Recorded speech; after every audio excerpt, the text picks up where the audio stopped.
சீமான் பற்றி உங்க கருத்து என்ன?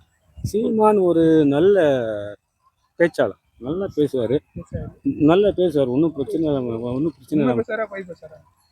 பொய்யெல்லாம் பேச மாட்டாருங்க. அவருக்குள்ள வந்து அதித்தி அவர் வந்து அவர் அவர் உடம்பு ரத்தம் சதை எல்லாமே வந்து தமிழ் மக்களை பற்றியே ஒரு எண்ணம்.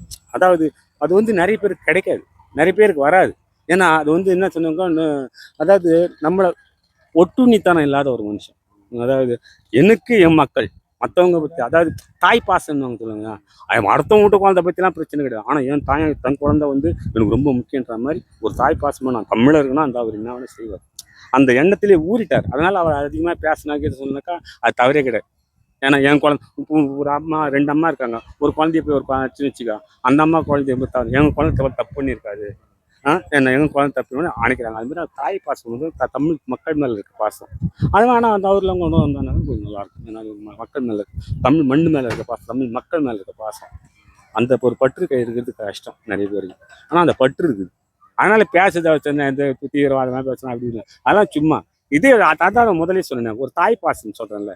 தான் குழந்தைக்கு என்ன பண்ண, என் மக்கள், என் மண், என் தமிழ் மண், என் மக்கள். அதனால் அதுக்கு அந்த பாசம் ஜாஸ்தி. அது நம்ம தவறுன்னு சொல்ல முடியாது. உங்களுக்கு குழந்தைக்கு அதுமாதிரி நீங்கள் தான் இருப்பீங்க. இன்னைக்கு நீங்கள் போனீங்கன்னு வச்சு ஒரு ஹிந்தி பேசுகிற இடத்துல போனாக்கா நம்ம தமிழில் என்னன்னு கூட கேட்க மாட்டான். தமிழே தெரியும் பேச மாட்டான், இங்கிலீஷ் தெரியும் பேச மாட்டான், ஹிந்தியில் தான் பேசும்.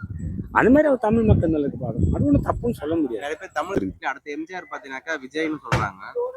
வேறுங்க, அது வந்து யார் என்ன வேணா சொல்லிக்கலாம். அது வந்து பெரிய விஷயமே கிடையாது. ஆனால் இங்கே என்ன நடக்குதுன்றதான் முக்கியம். ஏதாவது களத்தில் யார் இறங்குறாங்களோ, இப்போ கூட வந்து இப்போ தான் வந்து டிஎம்கே சாதாரண ஒரு கிடையாது.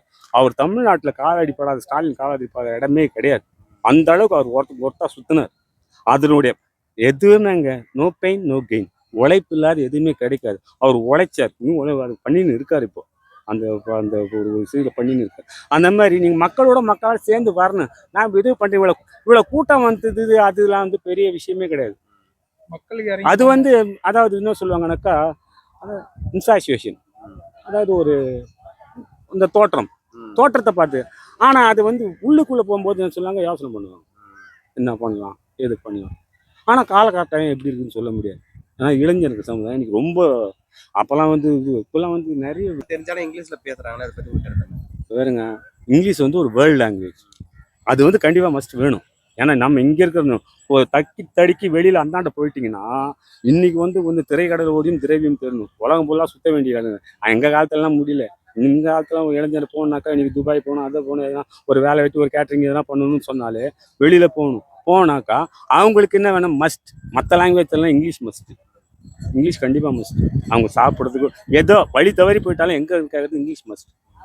அது வந்து வேர்ல்டு லாங்குவேஜ், உலகம் ஃபுல்லாக இருக்கிற லாங்குவேஜ். அதனால் இங்கிலீஷ் கண்டிப்பாக மக்களுக்கு அது தவறே கிடையாது. ஓகே, நன்றி. ஓகே.